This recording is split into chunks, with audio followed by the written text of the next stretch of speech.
Thank you so much for joining us today on Connect and Collaborate, where we come together each day to introduce you to our network of business and community leaders and to discuss important issues that impact business in Colorado and the region.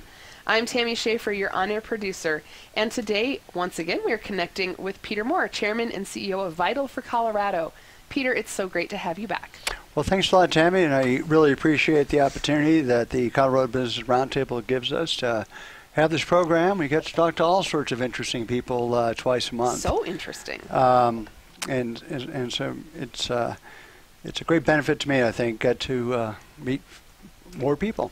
And we are fortunate today to have Sally Hallingstad and Chase Boswell, both associated with the Denver Petroleum Club, which is really one of the old-time clubs in Denver. I've been here since '78, and I've known of it since then, and I guess you'll tell me a little bit of the history.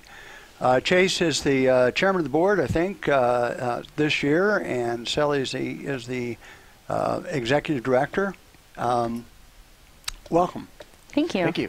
And Sally, just to, why don't you tell us a little bit about the history of the Denver Petroleum Club and who belongs to it and what it does? Well, as we were talking earlier, Peter, you know the old version of the Denver Petroleum Club, which was very much a social association where they had their own space, were open for lunch, dinner, social events, etc. It really brought the oil and gas community together, but like I said again, on a social level. Yeah. And since then, kind of adjusting with the times that we've gone through, the ups and downs of the industry, we have focused instead on more programming. So we offer a lot of networking, educational, and leadership development events for our members, which is about 750 members right now. That's very good size. Yeah, so we no longer own our own space, own or operate it, but we do reside within the Denver Athletic Club, which is a great facility for us to be in because it kind of still brings back that nostalgia. And we do about 90% of our events in there. I get to office in there. I get to work out there. I should just get a Murphy bed there is what's happening. Yeah. Well, I'm a former member of the DAC and spent a lot of time there. It's a nice place to be. And Chase, from a board perspective, why don't you tell us why you became a board member, how you became a board member, and what your mission is for the coming year? Sure, I'm quite the poster child for the Denver Petroleum Club. I got involved when I was working for Laramie Energy many years ago, and there was a new program they were putting together, and it was the mentor-mentee program that currently exists at the Denver Petroleum Club. And I enrolled in that. It was something that really was very appealing to me because it was an avenue to seek new mentorship from someone that I may not know, but I knew of all the names that were on this list of potential mentors. So they all struck me as someone I would love to get to know better and someone that could have a big impact on myself and my career and my aspirations. So I joined the Denver Petroleum Club. I signed up for that particular class. I was in the first class of the mentor-mentee program at the Denver. And who's your Petroleum mentor? Club. His name is Bill Schneider, and I consider him a great friend and still a huge resource to me. I meet with him quarterly, if not more. I was actually just on a flight with him down to Houston to NAPE. So somebody that I certainly would not have had the exposure or the friendship that I've now gained had I not been in this program. So I joined doing that, and after that I was approached by a good friend of mine who was on the board at the time, Doug Thorner, who asked me if he thought he could see the passion I had for the program, and he asked me if I would come in and join the board and try to help wrangle in some more mentors and potential mentees as we move the program forward. And so I jumped at the opportunity, and that was 5 years ago now, I think. Yeah. And so I've been involved for a long, long time. It just came on this year as the president of the Denver Petroleum Club. And happy to report, yeah, we've got the numbers are great in terms of membership, and the mentor-mentee program is in the best space it's ever been. We're just it's growing bigger and better each year, and so we're really excited to continue to offer it and try to improve it every year.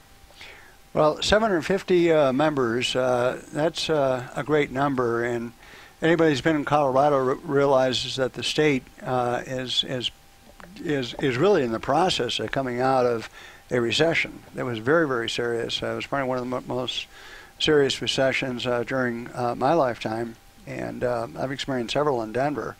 And it very strongly hit the oil and gas industry, just because it's such a commodity price-driven environment, and prices for for several of the price markers for oil, for example, went down, I think, in the 30s and maybe even the high 20s. I don't recall. That's right. And I think currently, really just in the last month or so, the prices have gone over 60. And I think in Colorado, many companies are comfortable that they're not losing their business when it's in the 50s, but in the 40s, especially in high 30s, not too many people can make money. So with that background, we're now 9 years after the depth of that, I think, and as far as the economic recession, and then the oil and gas price recession started in 2014, I think. Mm-hmm. That's right. So we're about 4 years after that. I imagine that your numbers are somewhat coming back with the economics of the oil and gas business. Is that a good correlation? Yeah, I would say that's an accurate statement. We are fortunate, though, that when I was first hired in 2013, and at that time, within that first year, we doubled in membership and got up to almost 850 members. So the fact that we're still at 750 and haven't really gone below that, even in the downturn, is just a testament, I think, to our programming and the things that we offer and our affordability. I mean, membership for a year just got raised this year after 10 years, and it's $275 for an individual for a year. So sure.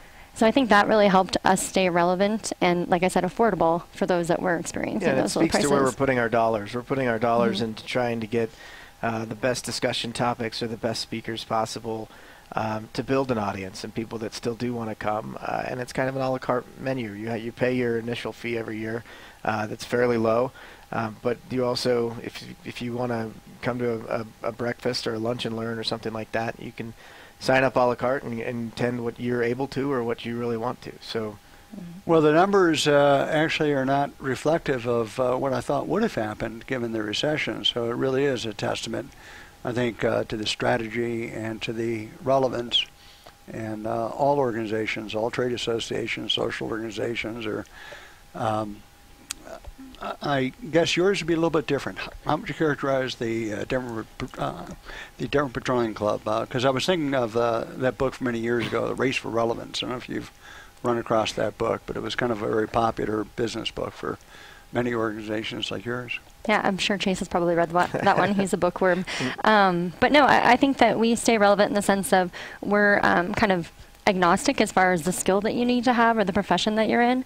As long as you're working with oil and gas companies or in the energy industry, we welcome you to become a member. And I think that's really appealing to a lot of our members, is just having that diversity of people they can talk to. Like, they're not going to an organization that, is specifically for engineers or specifically for landmen. We try and focus our topics on encompassing everyone and making sure everyone can understand what we're kind of educating them about. Yeah, and I would say to further elaborate on that point, I think that we're building conversations for multiple audiences. If there's certain technical presentations that we'll give, and then there's we'll do like an A&D type of function, things like that, so that we can try to capture everybody a little bit and present something that's relevant to everybody, and keep it relevant and fresh with what's going on in the current scope of our industry, right? We try to roll with the punches and find things that maybe aren't being talked about, but that it's on the forefront of everyone's minds and things like that. So we try to keep the topics fresh and new. When we started talking about this program, realized what an ecosystem that we have. I think you're a former graduate of the leadership program in the Rockies, and Waldorf, Colorado just came back from the 2018 retreat, and there are now 1,400 members of the, I don't know what you call LPR alumni people. Network. Sure. I guess LPR alumni. That's a proper phrase. Sure.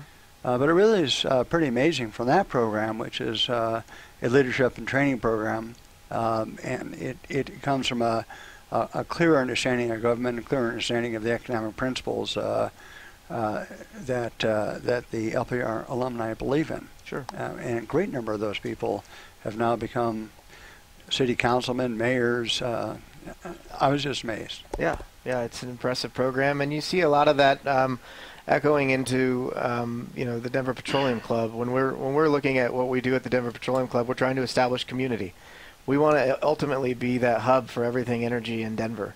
And it takes a while to get there, but every year we make incremental progress. There are, countless breakfasts and things like that that CEOs of different companies have on a regular basis. We try to provide a space for that, a place for people to come. If people need to have an off-site data room, we try to provide places for that.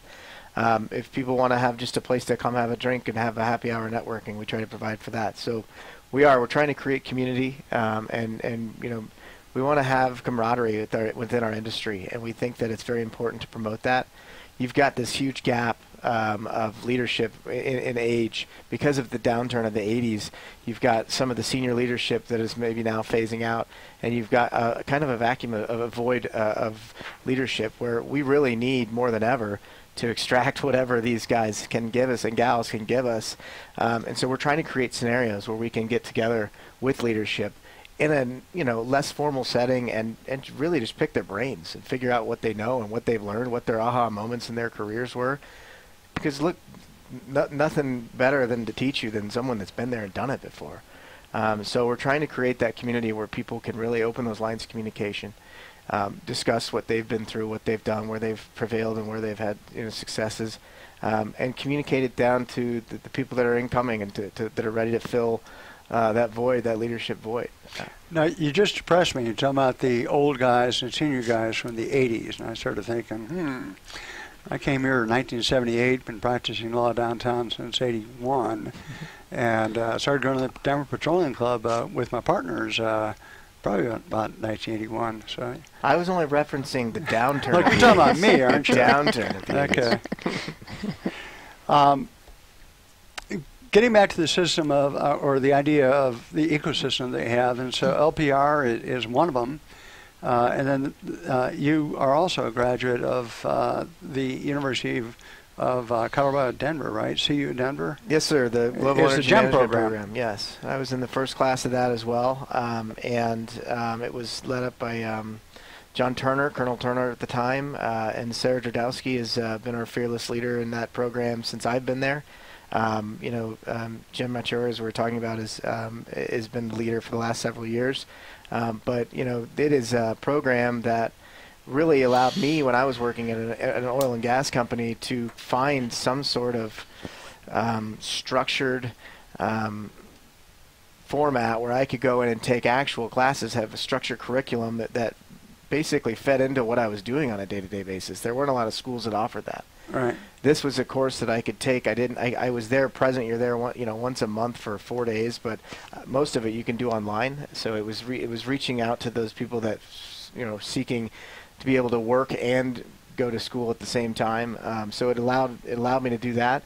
And I went into it knowing that we would be a little bit of a guinea pig because we were the first class to go through this program. But I was really excited, and the curriculum was amazing. It was better than I imagined it could be. That's very good. It taught me a lot. And then the coolest thing was the network of people I met. I had no expectation of that going in. And these are some of my best friends in the industry now and have been since I graduated. So it's a wonderful program. They're a great partner of ours with the DPC. We do a lot of things together. We collaborate a lot. Sally and Sarah are besties, as I like to say. So they get along royally, and I think we're on this program not too long ago together, if I'm not mistaken. Yep. So, talking with Tammy. Well, and just to kind of extract what Chase was saying, since that program started, we've developed this life cycle of oil and gas certificate course that kind of takes the high level of what he went through for 18 months and detailing, but takes a high level 3-day course, kind of talking about the industry, different pieces and how they all work together. And that kind of stemmed from our previous board chair, Joyce Whitty, who kind of reached out to Sarah and Jim at GEM and got the program going. And I think it's just an excellent opportunity for our members to get even more educated about different pieces of the industry. Yeah, and it's true. It stays true to the evolution of the club. We've gone from, the Denver Petroleum Club of yesteryear may have been a place where you would congregate, and it was mainly social, as Sally talked about earlier. But we've really tried to dive in and say we want to create more leadership opportunities. We want to create more learning opportunities and more networking opportunities. And so it's just another function of creating that curriculum that we can provide. We hope to eventually get to programs that satisfy certificate credits that people need for different ongoing degrees and things like that. So those are some of the things we will continue to strive to work towards and develop as we move forward. So just sort of finish the triad, I guess, of the ecosystem, also, one of the major efforts that Vital for Colorado sponsored last year was the Bighorn Institute. Mm-hmm. And one of our leaders for that, there were several, but was Jim Archeri from the GEM program, along with David Hiller and Brendan Morrison from the Bighorn Institute itself. And that has a long history. There were almost 450 Bighorn fellows, and we just so-called graduated 30 more of them. Mm-hmm. And very, very proud of that. And you were able to attend that? Yes, I was part of that class, and it was extremely informative, even for somebody that I still think I don't know a lot about the industry. And so it was really helpful to hear from the different speakers that you guys brought in. And I don't really understand, or I should say, really understand the policy side of the industry. And having even that brief introduction to it was fascinating. And I thought it was a really good program, just to kind of give you the nuts and bolts of what's going on in legislation, what companies are kind of doing to try and address it, what legislators are trying to do. It was very, very good program. And for those that don't know, I think we've had a segment on this show about it, but these were 4 weekends during September, October, November, and December. Mm-hmm. We tried to bring in people that really had knowledge in just a wide array, and some national speakers, some scientists from Lawrence Livermore Laboratory, and talking about Gantt programs, and people from Excel, people, economists. I think Professor Cordova is from CU Denver, isn't he? I think that's correct, yeah. Michael Cordova? Yeah, that's correct. Yeah. I liked him a lot. And Patty Limerick was there from Patty Limerick, as far awesome. as the state historian. Mm-hmm. I don't know if everybody knew that we have a state historian, but if you start thinking about this, LPR, Leadership Program of the Rockies, the GEM program at CU Denver, the Bighorn Institute that we were lucky enough to bring to energy issues, an old-time club that now has 750 members and is giving education programs. And what Vital for Colorado is trying to do is that we have a coalition now of about 85,000 people, and our primary mission is to try to bring some rationality to the energy discussion in Colorado, because there are so many people that, from my perspective, are just trying to kick it out of the state. And it can be done. There are things that come to the ballot every now and then. I'm thinking in 2016, that constitutional amendment, that proposed constitutional amendment, literally could have taken over 90% of the resources available for future development and made them constitutionally not available. And I think that it'd be fair to say that that would have kicked the industry out of the state. I mean, no industry is going to stay if they can't develop 90% of the future prospects. Correct. And then, who's going to pay for the losses? Who's going to pay for the takings? I don't think the takings have been considered or quantified, but they're probably over $300 billion. Well, and then the whole other side of it is you have mineral rights owners that are also Well, that's what I'm talking about. Yeah. So it's a conversation that will continue to happen. It's an ongoing. I don't want to say battle, but in some senses it is. You have people that mean well, and they have good ideas, and they want to protect the environment, and that's all good. Like we need to have that side of the story, but there's also most of the companies, I would say, by and large, have the environment in the forefront of their minds when they go and set out a development plan on these lands. So there is a safe way to do it, and they're for the most part they're doing that. It's one of the safest states, if not the safest, in the United States, given all the different permits and all the different bureaucracy and forms you have to fill out to get there. So it's just a matter of common sense. When you have to let common sense prevail here, and ultimately we believe it will, and we hope to be part of that solution. We agree with the conversation. The dialogue needs to be there, but we can't have it extreme on either side. It needs to be a rational kind of common sense agreement. And so people say, are you for oil and gas or against oil and gas? And I'm not for or against either. I just want a more rational discussion. And the mission of all of these efforts is just to start to add some facts to the discussion and realize it is complicated. And just speaking about the mission of the state to the 5 principles of the Department of Natural Resources through the Colorado Oil and Gas Conservation Commission are to protect the health and the environment. That is the mission of the COGCC, and it does so through the regulations. It's not the only mission. Among the other missions are the rights of those who have property to extract them for profit. And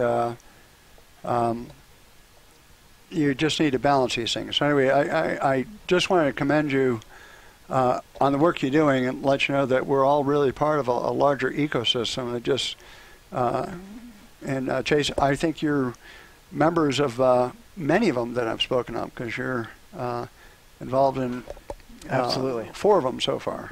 Absolutely.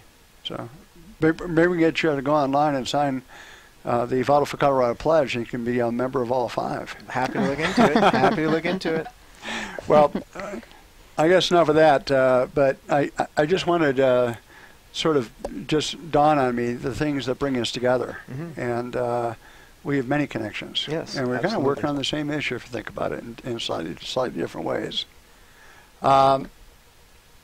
So you spoke a little bit about the issues that the members have focused on, and I don't know what kind of program you've had, but things that are sort of, I guess, jump out to me, setbacks. I mean, that issue from 2016 has come right back in 2018. And I'm told that the people are going to put it on the ballot again, and they have enough signatures this time to put it on the ballot. It'll be more of a legislative change than a constitutional change. But other than that, it's the same setback issue. And that is potentially a devastating threat. Local activism, and for good things. Everybody wants a healthy and safe environment, but not in a vacuum. And commodity prices, I guess they're starting to firm up a little bit, but they're nowhere near what they were in 2014. So those are 3 topics that are near and dear to my heart, things that we talk about a lot. Yeah. As far as your members, I guess, have you had any program on those issues, or? Well, actually, so just so that we're clear, Denver Petroleum Club doesn't do any advocacy or fighting for the industry, so to speak, but we work really closely with Colorado Oil and Gas Association, Western Energy Alliance, and other associations that do all that, CRED. But what we do is, for example, March is kind of our, I guess you could, for better words, call it a political month for us, a themed month. We have March Reacts with PAC West and CRED coming in to speak to our members about what the political issues are going to be this year and what is potentially going to be on the ballots. And then as a follow-up to that, we're doing a lunch and learn to kind of tell our members this is how you can help influence, or not influence, but educate people about our industry so that they aren't so, so that they're more informed and they're not so harsh against it. There's a fine line between political advocacy and education. Yeah, I would agree. And we try to stay on the side of education to ring through with our theme of being more about an education-based platform. We if we're going to host, anyone that's running for office, we'll try to have parties or people from both parties there. We want to have a fair representation of the full picture of things like that. So we try to inform, not kind of dictate how we think the industry players should think, because we don't want to be presumptuous and assume that we know how everyone in our industry thinks. And so, yeah, but to your questions, certainly they concern us. It would be devastating to our club. It would be devastating to our industry if those setbacks were enacted. So it's certainly something that we're all watching. We do try to provide color on it where we can without telling people how we think they should vote or anything like that. However, we do lead them to places like CRED. We think CRED's doing an incredible job, no pun intended, at getting the word out and doing it in a way that is rational and clear and educational based. Well, that's probably where I was going, is that I think the best advocacy is through education. Mm-hmm. I would agree. Thank you so much. We are connecting with Vital for Colorado, and Peter Moore is hosting today, along with his guest, Sally Hallingstad, Executive Director of Denver Petroleum Club, and Chase Boswell, Managing Member of Thunder River Production. We will be right back with more here on Connect and Collaborate. Thanks so much for staying with us today on Connect and Collaborate. We are connecting today with Vital for Colorado. Peter Moore is the chairman and CEO and is our host today, and we're so glad to have you here. Well, thank you very much. We're talking to Sally Hallingstad, the executive director of the Denver Petroleum Club, and also Chase Boswell, who's the chairman of the board for the Denver Petroleum Club starting this year. Sally, we talked about all these issues in the first segment, but we didn't really talk about your background a little bit. Where are you from? I actually grew up in North Dakota, which obviously everybody knows now is, Bakken country and heart of oil and gas, I feel like, in the state. Yeah. So I sort of think of wood chippers myself. yeah, So I think of minerals. You think of wood chippers. So I've been in Colorado 15 years now. So if you've ever been to North Dakota, you'll understand why I'm still here.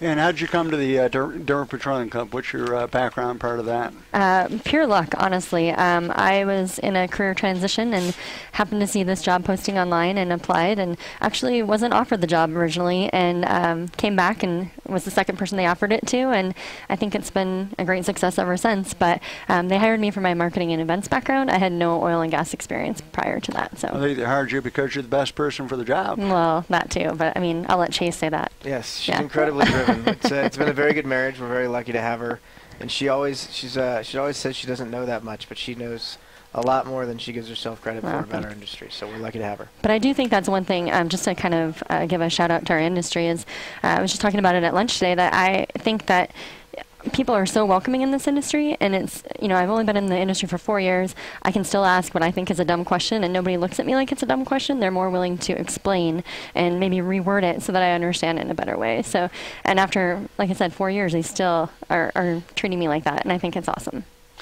And Jace, when you, separately from your educational background and the GEM program we talked about a little bit, we'll talk about in some greater detail. What's your day job? What do you do for a living? I am a managing member at a company called Thunder River Production. We're a small company. We have an office in Denver and one in Houston. I manage the Denver office. We've got some non-op and operated properties in Colorado, in Utah, and in the Permian down in Texas. And our main focus the last couple of years has been buying minerals in a lot of these shale plays. So we've been at it trying to buy minerals in Oklahoma, North Dakota, Colorado, a lot of those plays that you hear about every day that are these true resource plays. And you're building up inventory. Correct. That is the goal. Yes, sir. And this is the first I've heard that he has a job other than the Denver Petroleum Club. So I know. So you very briefly mentioned, I think during our last segment, who your mentor is and was for the mentor and mentee program, but we didn't really talk about the program. Why don't you sort of outline that to a greater degree? Sure, and I'll go to where it's evolved, and Sally, jump in anything I miss. But the dates and the time frame has shifted a little bit. But essentially, you're getting a 9-month crash course with a titan of our industry. Typically, these are people that may be understated or modest, but are huge in the eyes of these mentees that are coming in and looking at them. Everyone knows these names. These are household names when you're in this industry. So. You come in, you meet them. We normally have a sort of a social speed dating type of game that we do. Speed networking. I stand corrected. And you get to know them a little bit, and it's typically 5 mentees per mentor, and we'll have 3 mentors in a class. So each class is 15 total young professionals and 3 mentors. And so. We come in. Sounds like Shorty Rush to me. Yeah, right. Exactly. It's very similar. There's a lot of hazing that goes on. Yeah. Oh boy. No. All kidding aside, it's a great way to get to know each other. It's in short bursts. You're just kind of getting their brief background, understand kind of what their focus is in the industry, where the background is, and then we do another meeting a few weeks later where you get to really sit down and ping them with questions, ask the mentors specific questions, maybe things that have been on your mind since you left the last meeting, and really get to dig into the fabric of kind of what their history looks like. And then you vote, or you kind of tell you tell us who you would like to have be your mentor. We're very rarely do you not get your first pick. It just kind of works out that way. We've been pretty fortunate, knock on wood, that happens again.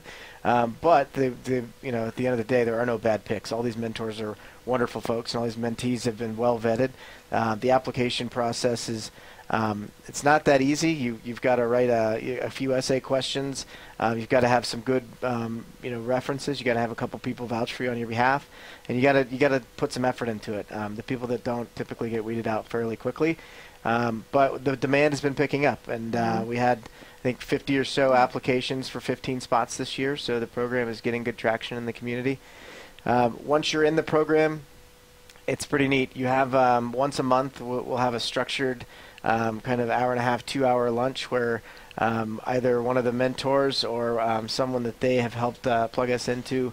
We've had Robert Bryce, just to name a few different people, come talk and speak to these mentees.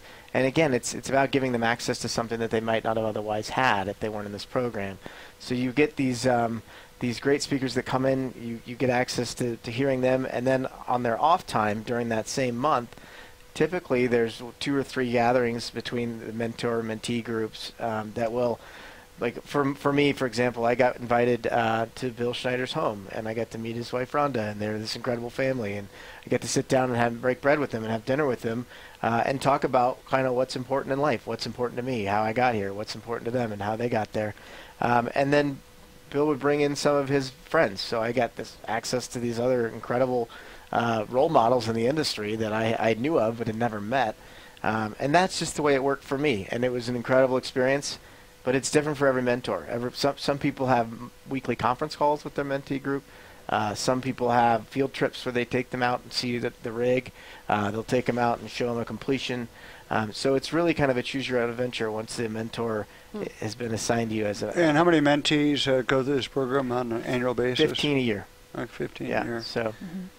You know, the world has changed. When I was a young lawyer, and I suppose the law business is a lot different than the oil and gas business, but during the 80s, there were many, many people, and I've always worked with private law firms, worked with great private law firms, actually. Mm-hmm. And during the 80s, there were many people that were willing to be mentors, willing to guide young lawyers, introduce them to clients, teach them how to develop clients, teach them really how to practice law, how to help with the community, how to give it your time thoughtfully.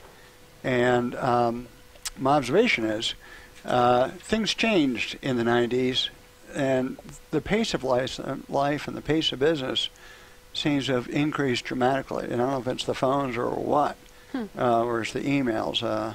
But right now I get hundreds of emails a day.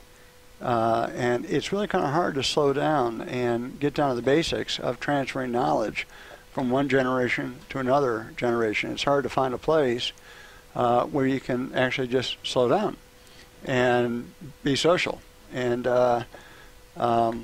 so I think that the service that the Denver Petroleum Club is offering, the 15 mentees per year, is really needed almost everywhere because it's just not available. People are going so fast and trying to make money and trying to do this and trying to keep up with the pace of things that they're not thinking about the next generation. Yeah, and look, we think it's vital, and to steal a phrase from you guys, but it's very important. It's okay. We actually like that phrase. Yeah, great. It's great. Yeah. And so we do. We think it's extremely important. And the other thing that we're working on is creating this sense of community with these young professionals. And so each group chooses, the mentor is allowed to choose who they're raising in honor of.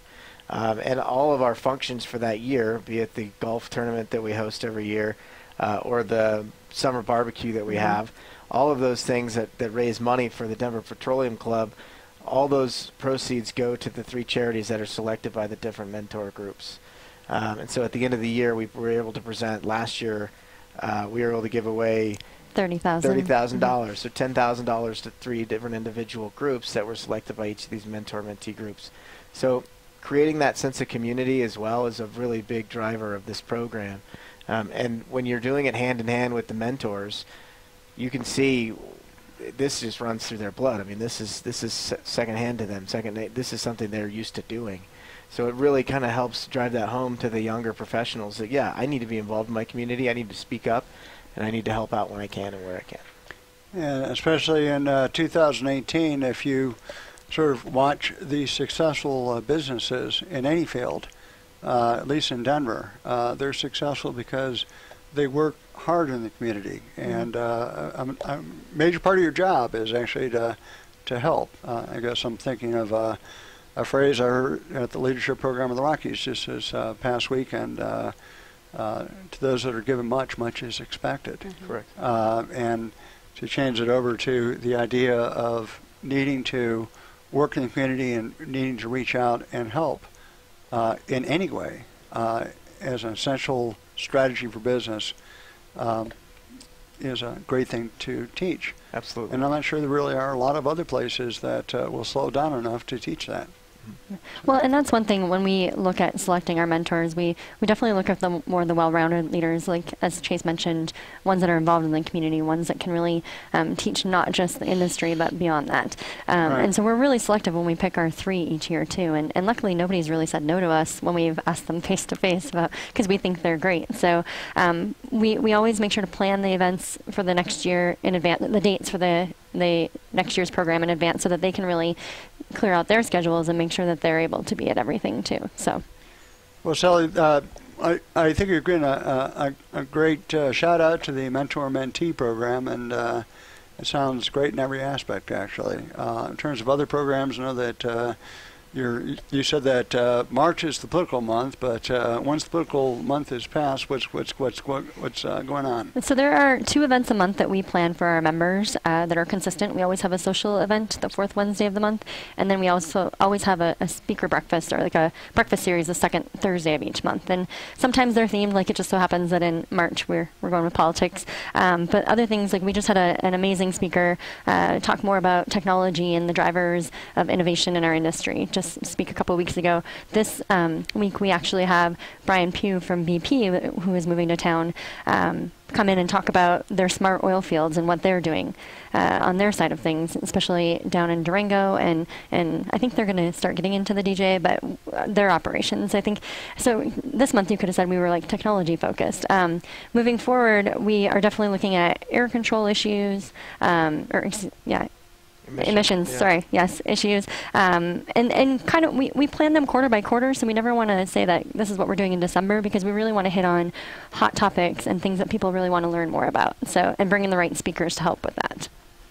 Well, back to my theme, that education is one of the better forms of advocacy, to talk about the role of innovation, especially in the oil and gas field. It's been so tremendous from 2014 to the present. I think people that aren't in the industry probably have no idea. And many of the issues that were debated back in 2013, 2014 are off of the table because there have been solutions. Mm-hmm. And those that want to compete, the oil and gas people don't want to, they want to be able to get through, and they also want public acceptance. So they're working hard on a lot of those issues. And I guess the point I was making is an innovation. People that try to tear down the oil and gas industry, it's always as if they're living in a static world, and they're taking a photograph in time, and the part that they're leaving out is the fact that things change, and especially in technology, things have changed dramatically.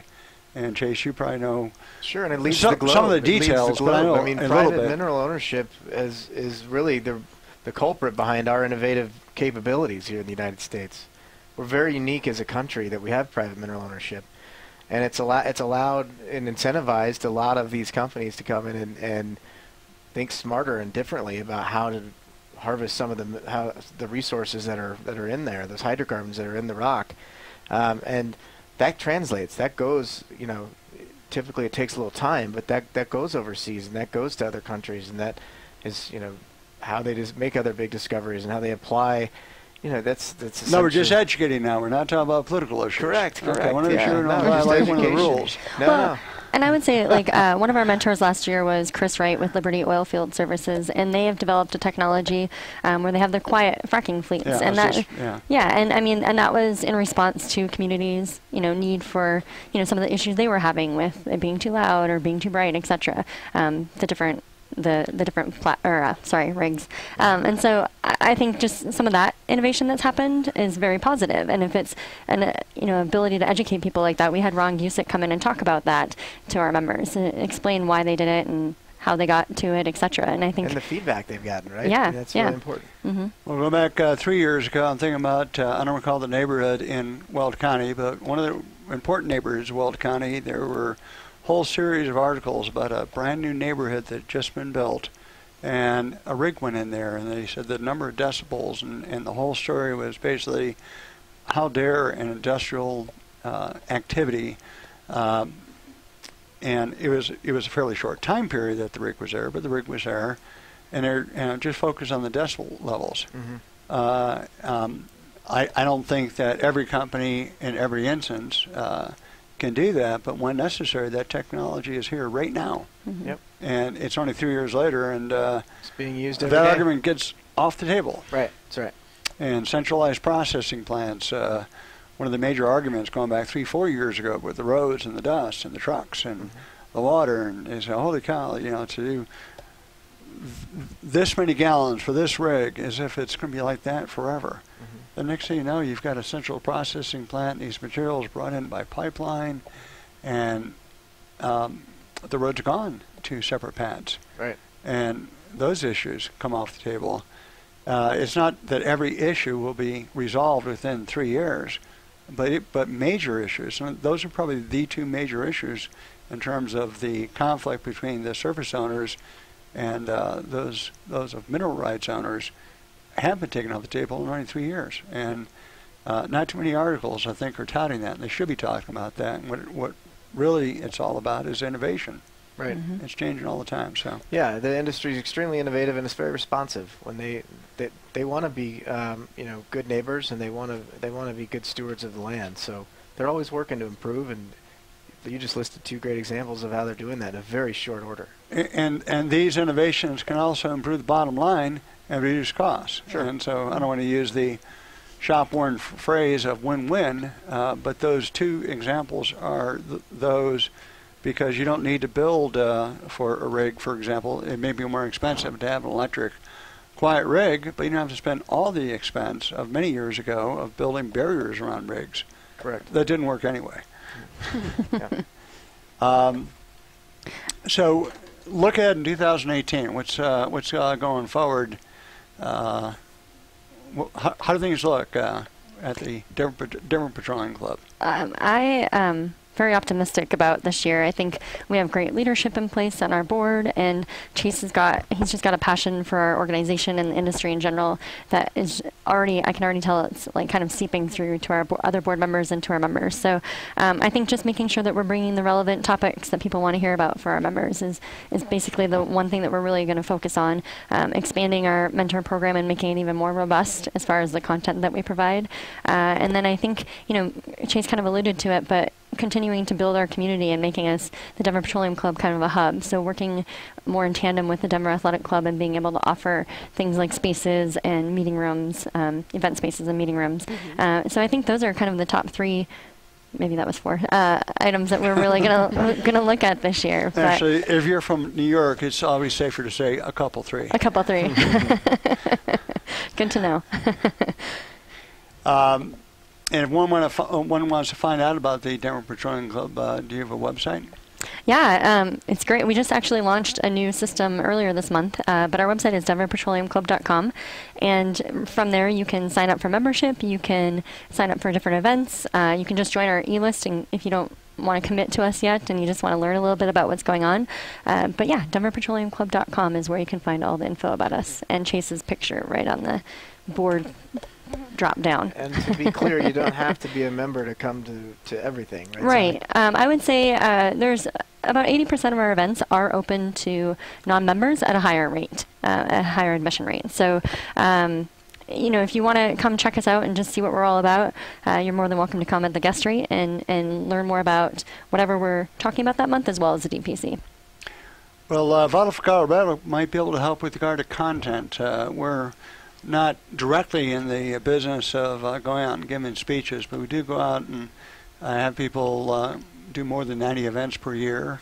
I think especially during the summertime, we're at every strawberry festival in the state, and have to find those guys that are doing that for us. I think they've got a good job. I didn't know we had strawberry festivals.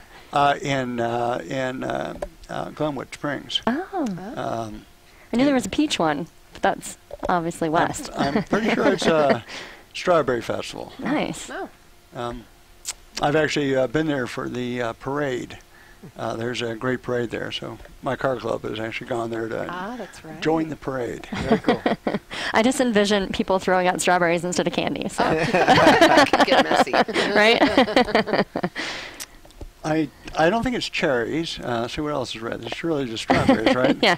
Okay. I'm pretty sure it's the Strawberry Festival. It's actually very, very nice. But if at some point in time, there are folks in our group that you can call and just sort of, think through, can you help us in this area? Who would you think about that? So please do think of Vital for Colorado, and Rich Coolidge is our primary strategist, but he might be a good resource for you to think about that. Appreciate it. Mm-hmm. And would like to actually work together with the Denver Petroleum Club. That'd be great. I've been invited a few times to a few events, but not recently. Oh, we'll get you back on the list. All right. All right. Well,